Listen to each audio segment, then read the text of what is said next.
ඔන්න ආදරණීය ඔයාලට සුපුරුදු පරිදි අදත් අරගෙන ආවේ කේක් වීඩියෝ එකක්.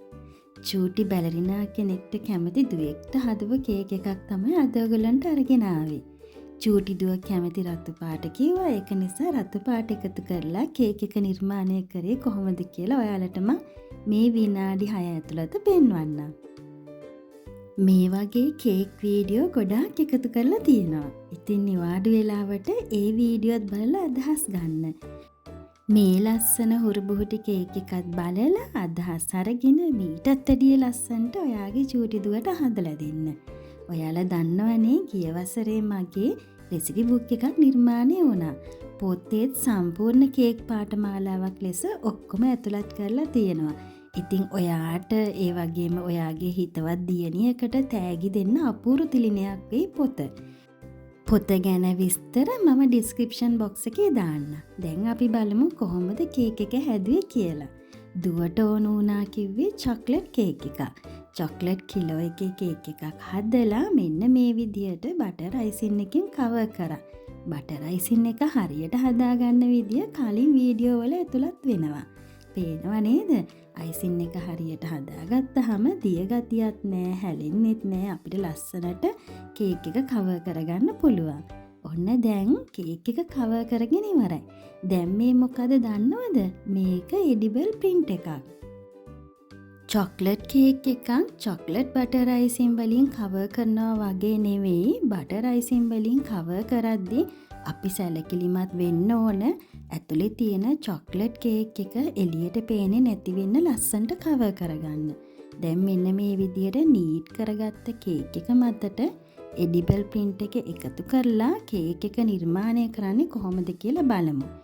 එඩිබල් ඉමේජ් එකක් කියන්නේ ඔයාලා දන්නවා දරුවෝ කැමති කාටුන් කැරක්ටර්ස් එහෙම තියෙනවා.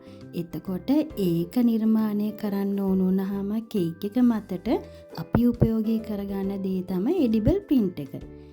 රයිස් පේපර් එකක් උඩ ප්‍රින්ට් වෙන ඉමේජ් එක 100% කැමරට සුදුසුයි.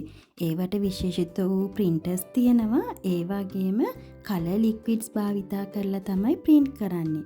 මෙන්න මේ විදියට තමයි ෂීට් එක දිස් වෙන්නේ. ඒ කියන්නේ ස්ටිකර් ෂීට් එකක් වගේ. මේ උඩ තියෙන එක තමයි රයිස් පේපර් එක. එහෙම නැත්නම් ෂුගර් ෂීට් එක. තා විදියකට හඳුන්වනවා වේෆර් ෂීට්ස් කියලා. දැන් අපි රවුන්ඩ් කේක් එකක් මතටනේ මේක එකතු කරන්නේ. ඒක නිසා මෙන්න මේ විදියට හැඩ කපාගෙන ඉමු.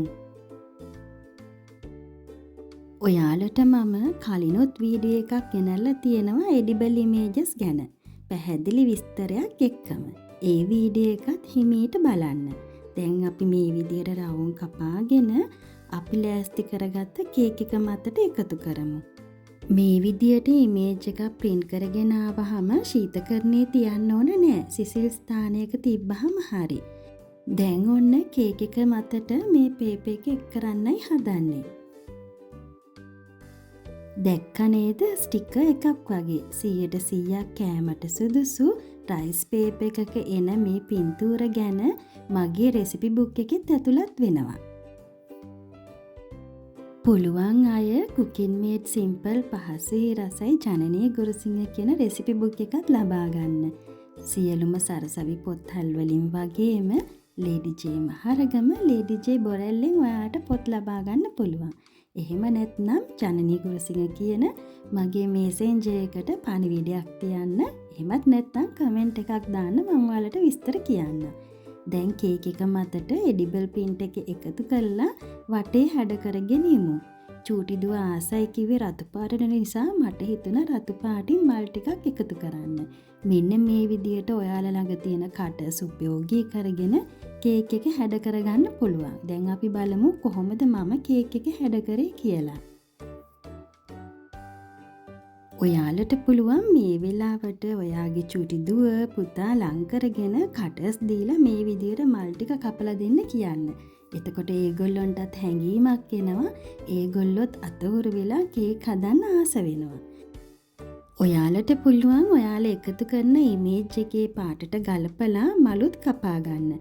දැන් මම මෙතනදී රතු පාට තමයි වැඩි තැනක් දුන්නේ. තද රතු පාට, ලා රතු පාට සහ ලා රෝස පාට වගේ සිටින ලෙස තමයි මල් ටික කපා ගත්තේ. ඒ අතරේ සුදු මල් ටිකකුත් කපා ගත්තා. දැන් අපි බලමු කේක් එකට මේ මල් එකතු කරන්නේ කොහොමද කියලා. මම දැන් කේක් එක වටේට තමයි මල් එකතු කරන්නේ මෙන්න මේ විදිහට. ඉස්සෙල්ලා පොඩි කොටසක් ඕගොල්ලන්ට කරලා පෙන්නන්නම් මල් ටික කොහොමද ගලපලා එකතු කරේ කියලා. පාට 3යි සුදු පාටයි එකතු කරලා වර්ණ ගලපලා හැඩ ගලපලා මෙන්න මේ විදිහට කේක් එක මතට එකතු කරන්න.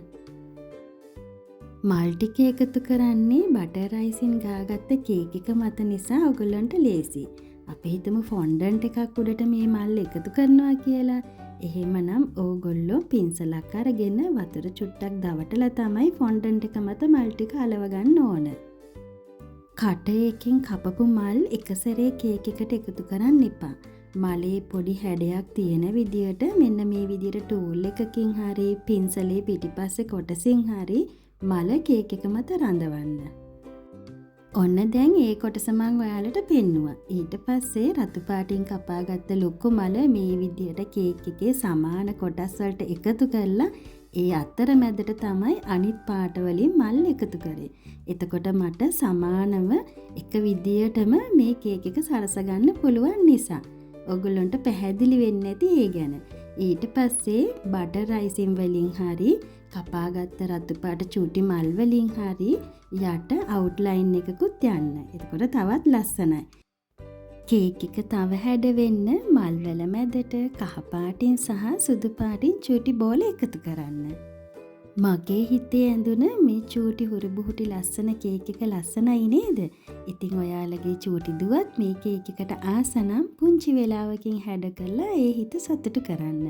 අද වීඩියෝ එකත් ඔයාලට ගොඩක් ප්‍රයෝජනවත් වුණා කියලා හිතනවා. වීඩියෝ එක හොඳයි නම් යාළුවෙක් එක්ක බෙදා ගන්න. ආයෙත් දවසක තවත් අලුත් වීඩියෝ එකක් අරගෙන ඔයාලා බලන්න එන්නම්. ඔයාලට වෙලා තිබුණොත් නිවාඩු පාඩුවේ කලින් එකතු කරපු වීඩියෝත් බලන්න. ඔයාලා හැමෝම පරිස්සමින් සතුටින් ඉන්න. හැමෝටම සුබ දවසක් කියලා ප්‍රාර්ථනා කරනවා.